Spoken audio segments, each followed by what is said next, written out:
إن الحمد لله نحمده ونستعينه ونستغفره ونعوذ بالله من شرور أنفسنا وسيئات أعمالنا. من يهده الله فلا مضل له ومن يضلل فلا هادي له، وأشهد أن لا إله إلا الله وحده لا شريك له، وأشهد أن محمدا عبده ورسوله. أما بعد فإن خير الحديث كتاب الله، وخير الهدي هدي محمد صلى الله عليه وسلم،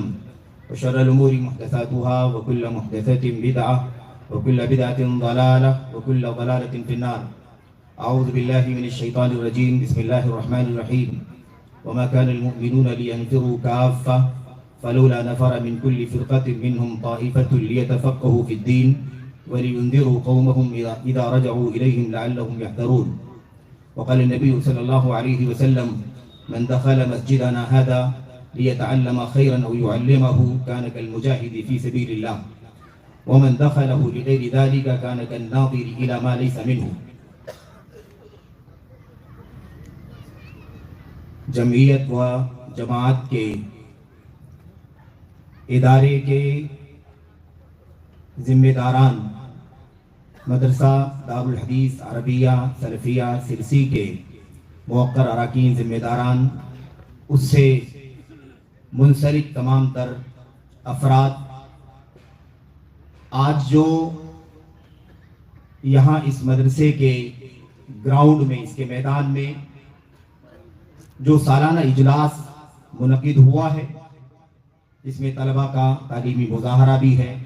انعامی تکریمی پروگرام بھی ہے، اور مدرسے کی تعلیمی مالی رپورٹ وغیرہ کی بھی مناسبت ہے، اور اسی کے ساتھ ساتھ جلسہ بھی ہے۔ مختلف موضوعات پر اہل علم، مہمانان اور دیگر مشارکین خطاب بھی کر رہے ہیں۔ اس کے تمام تر ذمہ داران اور اس اجلاس کی مناسبت پر ملک کے مختلف گوشوں سے ہمارے معزز بزرگان، علماء کرام، ذمہ داران، خصوصیت کے ساتھ کرناٹکا و گوا کے امیر محترم اور ناظم محترم فضیلت الشیخ عبدالوہاب جامعی صاحب، جناب اسلم خان صاحب، اسی طرح سے تامل ناڈو اور پوڈیچری کے امیر محترم استاذ الاساتذہ شیخ المشائخ فضیلت الشیخ انیس الرحمن اعظمی مدنی حفظہ اللہ، اور ہمارے مربی سرپرست صوبائی جمعیت اہل حدیث ممبئی کے امیر محترم فضیلت الشیخ عبدالسلام صاحب سلفی حفظہ اللہ، دہلی سے تشریف لائے ہوئے ہمارے دیرینہ دوست اور جماعت کے غیور خطیب منہجی مقرر فضیلت الشیخ محمد رحمانی بن عبدالحمید رحمانی حفظہ اللہ، اسی طرح سے اس پورے خطے کے اور خصوصیت کے ساتھ سرسی کے تعلیمی دعوتی سلسلے کے روح رواں ہمارے محترم دوست فضیلت الشیخ عبدالغفور حافظ عبدالغفور جامعی حفظہ اللہ، آپ تمام قابل احترام بزرگوں، اسٹیج پر تشریف فرما جماعت کے مختلف علاقوں کے ذمہ داران، ضلعی، صوبائی، شہری، مقامی تمام تر ذمہ داران جو یہاں کے ہیں یا اطراف سے جوانی سے تشریف لائے ہوئے ہیں، وہ سارے کے سارے، اسی طریقے سے ہمارے سامنے جو حاضرین موجود ہیں، معزز بزرگان ہیں، اس میں نوجوانان ہیں، عزیز بچے ہیں، اور اسی طرح سے مجلس کے اندر تشریف فرما ہماری قابل احترام مائیں اور بہنیں۔ آج کے اس اجلاس میں جس عنوان پر تھوڑی دیر گفتگو کرنی ہے وہ ہے مدارس اسلامیہ کی اہمیت اور ضرورت۔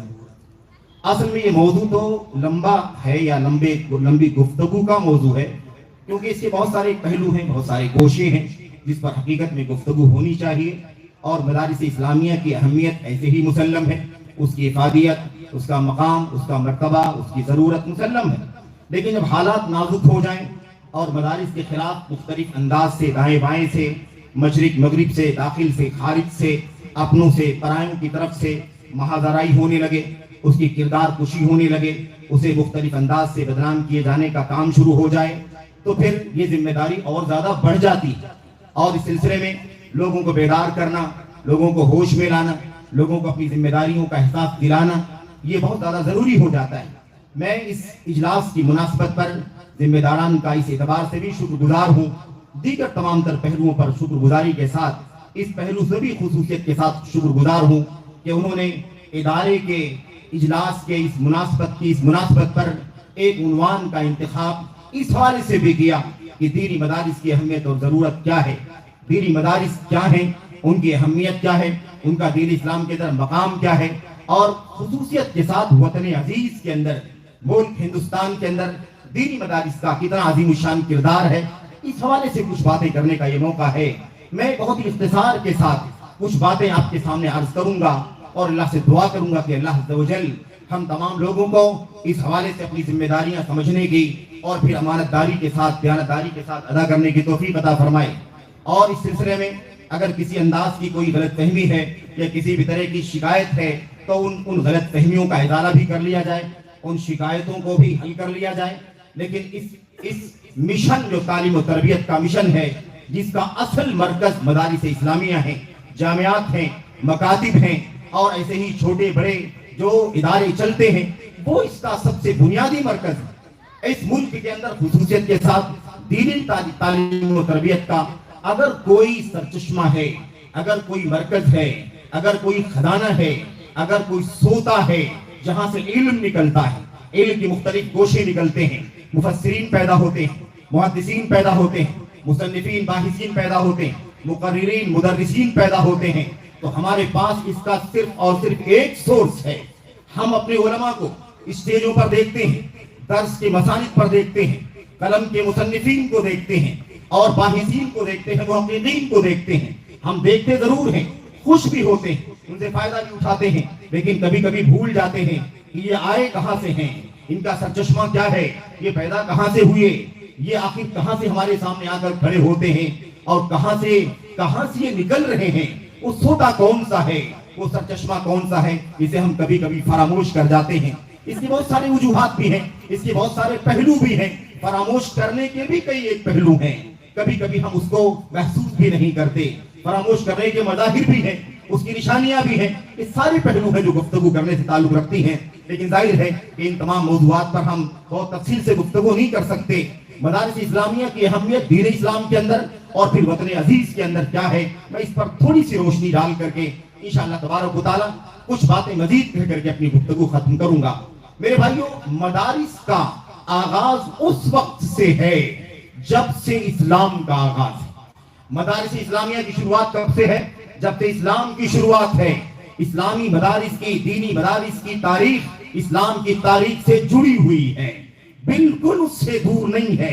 جب نبی کریم محمد رسول اللہ صلی اللہ علیہ وسلم، اور آپ سے وہ بات نہیں کرنا ہے ابھی کہ پڑھنے پڑھانے، تعلیم تعلم، مدرسہ، مکتب، ادارہ، اس کی تاریخ کیا ہے، اس پر بات نہیں کرنی ہے۔ بات یہاں سے کرنی ہے دینی مدارس، دینی ادارے، اسلامی جامعات، اسلامی مکاتب، اس کی تاریخ کیا ہے۔ نبی کریم صلی اللہ علیہ وسلم جب مکہ سے ہجرت کر کے مدینہ تشریف لائے اور چھوٹا سا ایک اسلامی نظام الحمدللہ قائم ہوا، اور پھر الحمدللہ اسلام کی یہ ساکھ مضبوط سے مضبوط تر ہوتی گئی، تو اس کی جڑ جو تھی وہ سب سے پہلے مسجد نبوی صلی اللہ علیہ وسلم کا قیام تھا، یعنی اللہ تبارک و تعالیٰ کی گھر کا قیام، مسجد قباء کا اللہ کے نبی صلی اللہ علیہ وسلم نے قیام کیا، مسجد نبوی کا قیام ہوا، اور اسی کے ساتھ ساتھ اس کے بالکل شانہ بشانہ نبی کریم صلی اللہ علیہ وسلم نے تعلیم کا، تربیت کا بھی مناسب انتظام فرمایا۔ آپ اس بات کو جانتے ہیں، کتاتیب کا ذکر آتا ہے جس کو ہم اپنی زبان میں مکتب کہتے ہیں۔ مکتب اس تعلیم کو کہا جاتا ہے جس کو آج ہم ابتدائیہ کہہ سکتے ہیں، یا ابتدائیہ سے بھی پہلے کا مرحلہ کہہ سکتے ہیں، لیکن بہرحال آسانی کے ساتھ اگر سمجھنا چاہتے ہیں تو ابتدائیہ کہہ لیں، نرسری کہہ لیں، اس طرح کا نام ہم آپ جدید حالات کے اعتبار سے اس کا دے سکتے ہیں۔ اس کی شروعات نبی کریم صلی اللہ علیہ وسلم جو فرمائی تو مسجد نبوی صلی اللہ علیہ وسلم کے بالکل بغل میں، اس سے متصل، اس کے پیچھے کی طرف اللہ کے نبی صلی اللہ علیہ وسلم نے وہ صفہ قائم کیا تھا جس کے سائے میں رہ کر کے اور جس کے چبوترے پر بس کر کے اللہ کے نبی صلی اللہ علیہ وسلم کے صحابہ کرام علم حاصل کیا کرتے تھے۔ یہ وہ اسلامی مدرسے کی تاریخ کی شروعات ہے جسے ہم صفہ کا چبوترا کہتے ہیں۔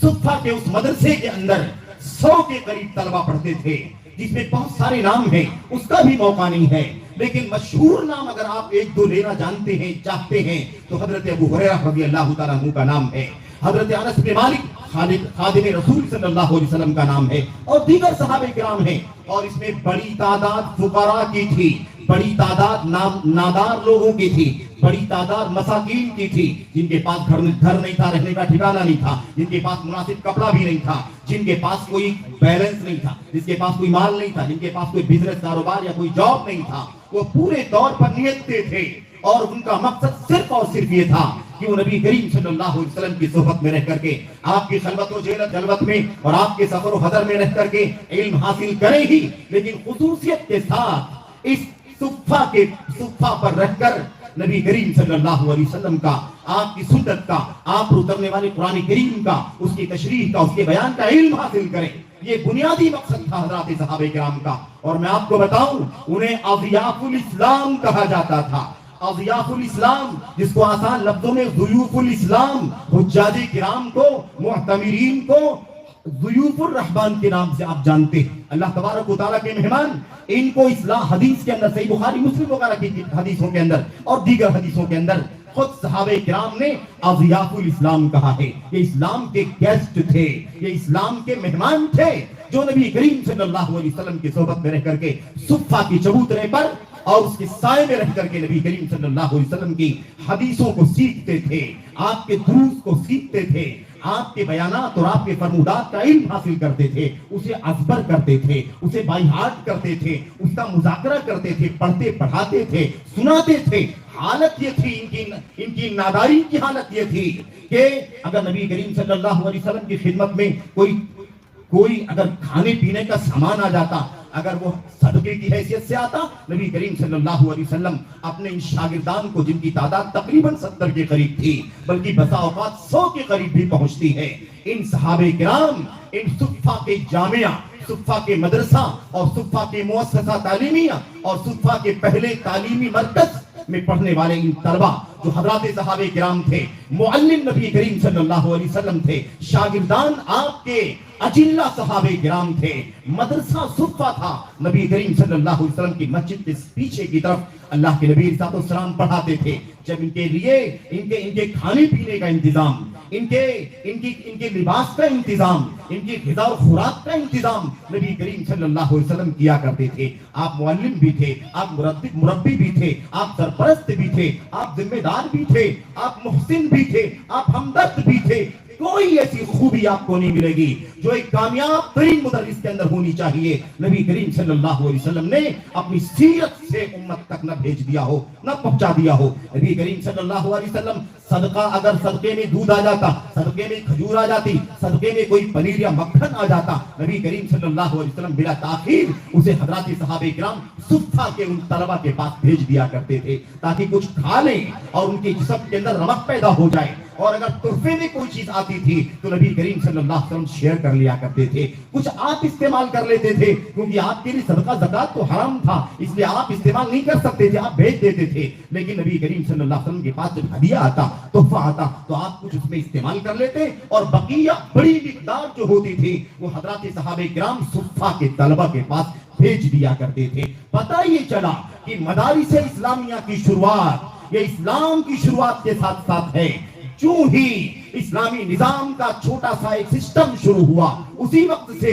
اللہ کے نبی علیہ السلام نے ان اپنے شاگردان صحابہ کرام کی تعلیم کا، تربیت کا انتظام کر دیا۔ میرے بھائیوں، وہ اللہ کی کتاب کی تعلیم حاصل کرنے والے، وہ سنت رسول صلی اللہ علیہ وسلم کی تعلیم حاصل کرنے والے وہ طلبہ، اور ان طلبہ کا جو منہج تھا، جو عقیدہ تھا، جو ان کا مشن تھا، جو ان کا اٹھنا بیٹھنا تھا، جو ان کی فکر تھی، جو ان کی سوچ تھی، اس مشن پر، اس سوچ پر، اس منہج پر، اس عقیدے پر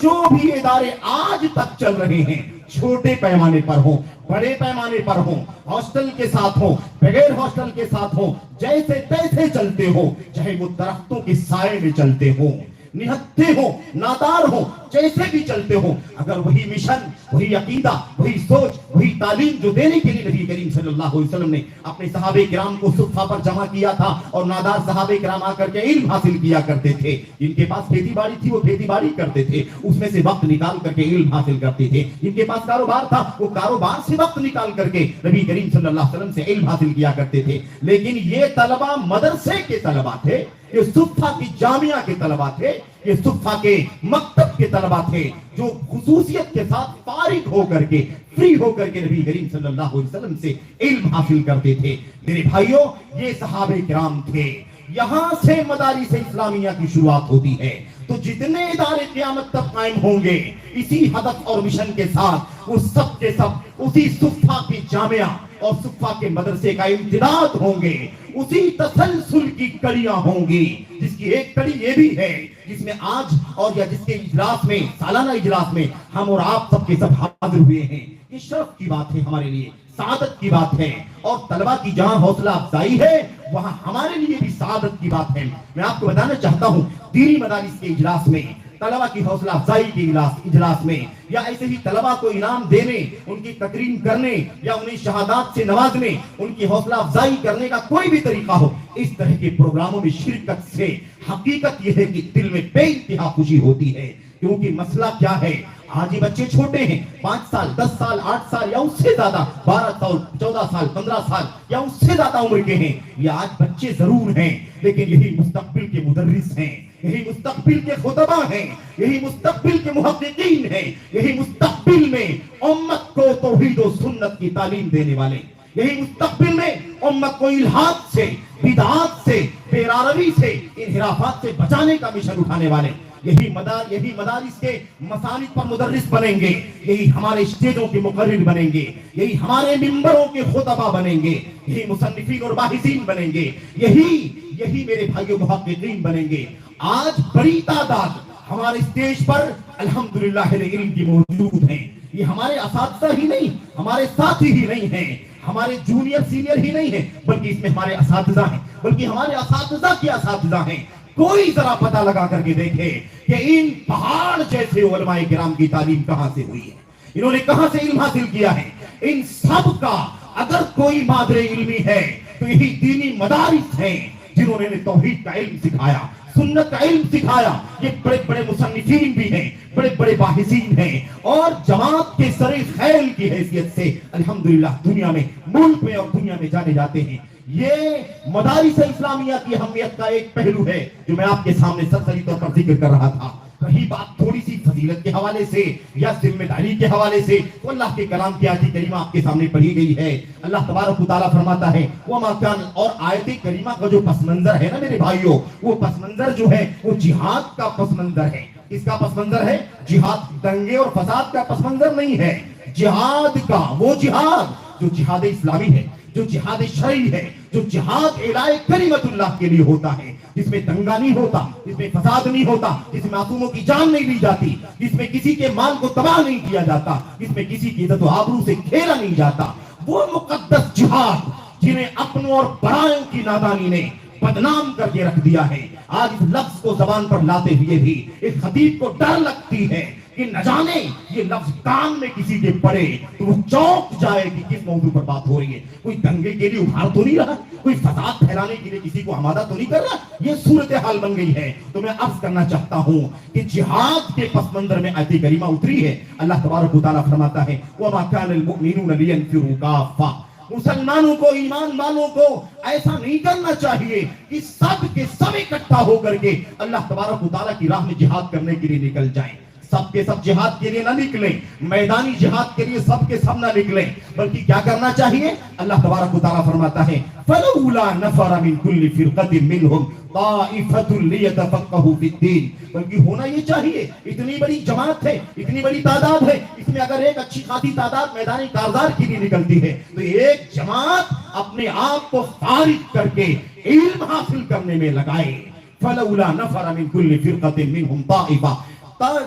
اللہ تبارک و تعالیٰ فرماتا ہے فرقے سے ایک طائفہ نکلنا چاہیے، بڑے دھڑے سے، بڑی جماعت سے، بڑی تعداد سے ایک چھوٹی سی تعداد نکلنی چاہیے، لیتفقہوا فی الدین، تاکہ وہ دین کا علم حاصل کریں۔ دین کا علم حاصل کرنے کے لیے ایک جماعت فارغ البال ہونی چاہیے جو دین کا علم حاصل کریں۔ اور یہ آیت کریمہ کا ٹکڑا یاد رکھنا، میں آپ سے آخر میں بات کرنا چاہوں گا کہ آخر مدارس اسلامیہ کا رخ جو بدلتا چلا جا رہا ہے، بدلا جا رہا ہے، بہت ساری سوچ اس کے پیچھے کار فرما ہے۔ یہ آیت کریمہ کا ٹکڑا اگر ہم نے اسے فراموش کر دیا، اگر ہم نے اسے نظر انداز کر دیا، اسے ہم نے گول مول سمجھ کر کے بات آگے بڑھا دی، تو پھر میں سمجھتا ہوں کہ مدارس اسلامیہ پر یہ گفتگو کسی کام کی باقی نہیں بچے گی۔ یاد رکھنا اللہ تبارک و تعالیٰ فرماتا ہے جہاد کے لیے سب نہیں نکل جائیں، بلکہ ہونا یہ چاہیے کہ بڑی تعداد میں سے کچھ لوگ کیا کریں، کچھ لوگ اللہ کے دین کا علم حاصل کرنے کے لیے نکلیں۔ اللہ کے دین کا علم حاصل کرنے کے لیے تفقہ کا لفظ استعمال کیا، یہ اصل میں فہم سے کہیں زیادہ گہرا معنی رکھتی ہے۔ گہرا علم حاصل کرنے کے لیے، تخصص کرنے کے لیے، فارغ البال ہو کر کے حدیث کی باریکیاں، تفسیر کی باریکیاں، عقیدے کی باریکیاں، منہج کی سنت کی باریکیاں، سلف امت کی زندگی کی باریکیاں جو سیکھیں، اس کام کے لیے فارغ البال ہونا چاہیے۔ آپ سوچیں جہاد کے مقابلے میں ایک دین کو نکلنے کے لیے اللہ تبارک و تعالیٰ فرماتا ہے، تو پھر یہ ملتے جلتے کاموں کے لیے تو یہ حکم نہیں ہے، یہ بہت کچھ کو ملتے جلتے بہت ساری چیزوں کو لے کر کے چلنے والا مشن نہیں ہے۔ جہاد کے اندر کچھ لوگوں کو لازماً اللہ کے دین کا علم حاصل کرنے کے لیے نکلنا چاہیے۔ آگے مشن کیا ہے؟ اللہ تبارک و تعالیٰ فرماتا ہے وَلِيُنذِرُوا قَوْمَهُمْ اِذَا رَجَعُوا إِلَيْهِمْ لَعَلَّهُمْ يَحْذَرُونَ۔ اور ہونا یہ چاہیے کہ یہ لوگ علم حاصل کریں، علم کی دولت سے، نعمت سے مالا مال ہو جائے، اور اس کے بعد علم کی دولت سے لیس ہو کر کے یہ جب واپس پہنچے، اپنے گھر میں آئیں، اپنے قبیلے میں آئیں، اپنی قوم میں آئیں، کسی ملک اور خطے میں آئیں یا جائیں، ان کو چاہیے کہ کیا کریں، وہ وَلْيُنذِرُوا قَوْمَهُمْ، انہیں ڈرائیں، انہیں آگاہ کریں، انہیں چوکنا کریں، شرک سے ڈرائیں، بدعات سے ڈرائیں، انحرافات سے ڈرائیں، الحاد سے ڈرائیں، حرام کاموں سے ڈرائیں، منکرات سے ڈرائیں، وقت اور حالات کی فتنوں سے آگاہ کریں۔ لعلہم یحذرون، امید ہے کہ یہ ضرور بچیں گے، ضرور اپنے آپ کو گناہوں سے بچائیں گے، ہر طرح کی منکرات سے بچائیں گے۔ یہ آیت کریمہ مدارس اسلامیہ کی بنیاد سمجھانے کے لیے بہت بنیادی آیت کریمہ۔ اللہ کے نبی صلی اللہ علیہ وسلم کی بہت ساری حدیثیں بھی ہیں، میں ان میں زیادہ تفصیل میں نہیں جانا چاہتا کیونکہ پھر وقت کی قلت کا مسئلہ بھی ہے اور مجھے کچھ باتیں آپ کے سامنے عرض کرنی ہیں میرے بھائیوں، معذرت کے ساتھ، لیکن ایک دو حدیثوں کا تذکرہ کرنا مناسب ہوگا۔ وہ حدیثیں آپ جانتے ہیں جس میں اللہ کے نبی صلی اللہ علیہ وسلم نے فرمایا من سلک طریقا یلتمس فیہ علما سہل اللہ لہ بہ طریقا الی الجنہ، جو آدمی علم حاصل کرنے کے لیے کوئی راستہ چلتا ہے، اللہ تبارک و تعالیٰ اس کے پاداش میں، اس کے نتیجے میں اپنے فضل و کرم سے اس کے لیے جنت کا راستہ آسان کر دیتا ہے۔ علم کا راستہ جنت کا راستہ ہے، اور یہی وہ فلسفہ بھی بھسم ہو جاتا ہے، یہی وہ فلسفہ بھی دفن ہو جاتا ہے جب علم کے نام پر دین اور دنیا کے علم کی تفریق ختم کرنے کی بات کرتے ہیں۔ میرے بھائیوں، اللہ تبارک و تعالیٰ فرماتا ہے جو علم کے راستے میں چلتا ہے اس کے لیے جنت کا راستہ آسان ہوتا ہے۔ اگر یہ دین اور دنیا کی تعلیم کا فلسفہ اگر کوئی لائے گا اور یہ ثابت کرے گا کہ دین اور دنیا کی تعلیم کا، یہ دین اور دنیا کی تعلیم اس کی تفریق کرنا صحیح نہیں ہے، تو پھر مجھے سوال کرنا پڑے گا کہ اللہ تعالیٰ فرماتا ہے جو علم کا راستہ چلے گا اللہ اس کے لیے جنت کا راستہ آسان کر دے گا۔ مجھے بتاؤ، جیوگرافی کا علم حاصل کرنے کے لیے کوئی جائے گا تو جنت کا راستہ آسان ہوگا؟ سائنس کا علم حاصل کرنے جاؤ گے تو کیا آپ کے لیے جنت کا راستہ آسان ہوگا؟ کوئی آدمی ڈاکٹر بنے، انجینئر بنے، وکیل بنے، پیٹرول ڈیزل میکینک بنے، کیا اس علم کے لیے نکلنے والا جنت کے راستے پر چلے گا؟ کیوں خلط ملط کرتے ہو میرے بھائیوں؟ اللہ واسطے پورے قرآن کریم کے اندر اور نبی کریم صلی اللہ علیہ وسلم کی سنت کے اندر، سلف امت کی سیرت کے اندر جہاں جہاں علم کا تذکرہ آیا ہے، علم کی فضیلت، علماء کی فضیلت، تعلیم کا مقام بیان کیا گیا ہے، اور ان سب سے مراد اللہ کے دین کا علم ہے، قرآن کا، سنت کا علم ہے، حلال و حرام کا علم ہے، فقہ کا علم ہے، سب سے پہلے عقیدے کا علم ہے۔ یہ سارا علم مراد ہے۔ ہمارے استاد محترم علامہ عبد المحسن بن حمد العباد حافظہ اللہ، اللہ تعالیٰ ان کی عمر دراز کرے، اس وقت شاید دنیا کے سب سے بڑے حدیث کے عالم ہیں۔ میرے بھائیوں، میرے بزرگوں، انہوں نے اپنی کتاب کے اندر لکھا جہاں جہاں علم کی فضیلت ہے، علماء کا مقام ہے، تعلیم کا مقام بیان کیا گیا، اس سے مراد دین کا علم ہے، اس سے مراد قرآن کا، سنت کا، فقہ کا، عقیدے کا، شریعت کا علم۔ کوئی خلط ملط کرنے کی کوشش نہ کرے۔ یاد رکھو یہ علم عبادت ہے، یہ علم عبادت ہے جو قرآن کا، سنت کا علم ہے، اس لیے خلط ملط نہیں ہونا چاہیے۔ میں آپ سے کر رہا تھا اللہ تعالیٰ اس کے لیے جنت کا راستہ آسان کر دے گا۔ اللہ کے نبی صلی اللہ علیہ وسلم فرماتے ہیں من غدا الى مسجدنا هذا، جو ہماری اس مسجد میں آئے، جو ہماری اس مسجد میں، مسجد نبوی میں آئے، اور آئے تو کس لیے آئے؟ سننا غور سے۔ اللہ کے نبی نے فرمایا لا يريد الا ان يتعلم شيئا او يعلم احدا غير او يعلم شيئا غيره، اسی لیے آئے کہ علم حاصل کرے یا لوگوں کو علم سکھائے، دو کے سوا کوئی مقصد نہ ہو، یا تو خود علم حاصل کرنے کے لیے آئے یا لوگوں کو علم پہنچانے کے لیے آئے، تعلیم کے لیے آئے، تعلم کے لیے آئے۔ اللہ کے نبی صلی اللہ علیہ وسلم نے فرمایا کان کالمجاہد فی سبیل اللہ، تو اس کی حیثیت کیسے ہوگی؟ اللہ تبارک و تعالیٰ کے راستے میں جہاد کرنے والے جیسی ہوگی۔ یہ اللہ کے نبی صلی اللہ علیہ وسلم کی کلی حدیث ہے، اور اس کے علاوہ اور بھی بہت ساری باتیں، لیکن میں اس تفصیلات میں نہیں جانا چاہتا۔ اللہ کے نبی صلی اللہ علیہ وسلم نے فرمایا من خرج یطلب العلم فهو فی سبیل اللہ حتی یرجع، جو آدمی اللہ کے دین کا علم حاصل کرنے کے لیے نکلے، مدارس میں جائے، جامعات میں جائے، اداروں میں جائے، میرے بھائیوں جا کر کے علم حاصل کرنا چاہے، اللہ کے نبی نے فرمایا فهو فی سبیل اللہ، وہ اللہ کے راستے میں ہے۔ اسے بھی یاد رکھنا، اللہ کے راستے میں وہ فی سبیل اللہ ہے، حتی یرجع، وہ اللہ کے راستے میں ہی شمار کیا جائے گا یہاں تک کہ علم حاصل کر کے گھر واپس لوٹ آئے، وہ اللہ تبارک و تعالیٰ کی راہ کا مجاہد مانا جائے گا۔ میرے بھائیوں، میرے بزرگوں، میں آج یہ کرنا چاہتا ہوں، اللہ تبارک و تعالیٰ کی دین کے اندر علم دین کا جو مسئلہ ہے، مدارس، مکاتب، جامعات اور دیگر اسلامی تعلیمات کے جو مؤسسات اور سیٹ اپ ہیں، یہ سب کا سب اصل میں دین اسلام کی بقا کا سب سے بڑا ضامن۔ یاد رکھنا، ہم اپنے ملک وطن کی اگر بات کریں تو یاد رکھیں اس ملک کے اندر ہمارے اسلاف نے، ہمارے پرکھوں نے دینی مدارس کے لیے کتنی قربانیاں پیش کی ہیں۔ اگر آپ اس کا سرسری جائزہ لینا چاہتے ہو تو تاریخ اہل حدیث ہند کا مطالعہ کریں۔ ہمارے علماء نے تاریخ لکھی، ہندوستان کی تاریخ میں مدرسین، ہندوستان کی تاریخ میں مقررین، ہندوستان کی تاریخ میں مصنفین، باحثین، لمبی تاریخ ہے، جلدوں میں کتابیں لکھی گئی۔ یہ اتنا بڑا سرمایہ جو ملت کو ملا، کہاں سے ملا؟ کوئی بتائے ذرا۔ کیا کوئی تحقیق کرنے کا ادارہ ہے؟ کیا کوئی تصنیف سکھانے والا ہے؟ کیا کوئی تقریر سکھانے والا ہے؟ کیا کوئی عربی الگ سے سکھانے والا ہے؟ سارا مرکز اگر کچھ ہے تو یہی دینی مدارس ہیں، جہاں سے ہمارے علماء ہر طرح کے علم سے لیس ہو کر کے امت کو اپنے علم سے روشنی پہنچا رہے ہیں۔ میرے بھائیوں، میرے بزرگوں، اس موقع پر مجھے ایک دو باتیں بڑی بنیادی کرنی ہے اور اس کے بعد کچھ باتیں خلاصے کی آپ کے سامنے کرنی ہے، اس حوالے سے کہ ان مدارس کی اہمیت اور ضرورت اگر ہے تو پھر ہمیں اس کی حفاظت کے لیے کیا کرنا پڑے گا، اس کی حفاظت معنوی کیسے ہو سکتی ہے، اس کی حفاظت ظاہری کیسے ہو سکتی ہے۔ اس پر میں دو تین نقطوں پر، چار نقطوں پر بات کرنا چاہتا ہوں۔ اس سے پہلے میرے بھائیوں، میرے بزرگوں، میں یہ بتانا چاہتا ہوں مدارس اسلامیہ کی اہمیت اور ضرورت کے حوالے سے کہ ہمارا یہ ملک وطن عزیز، جہاں بہت سارے ادیان اور مذاہب کا یہ مرکز ہے، وہی اسلام سے نسبت رکھنے والے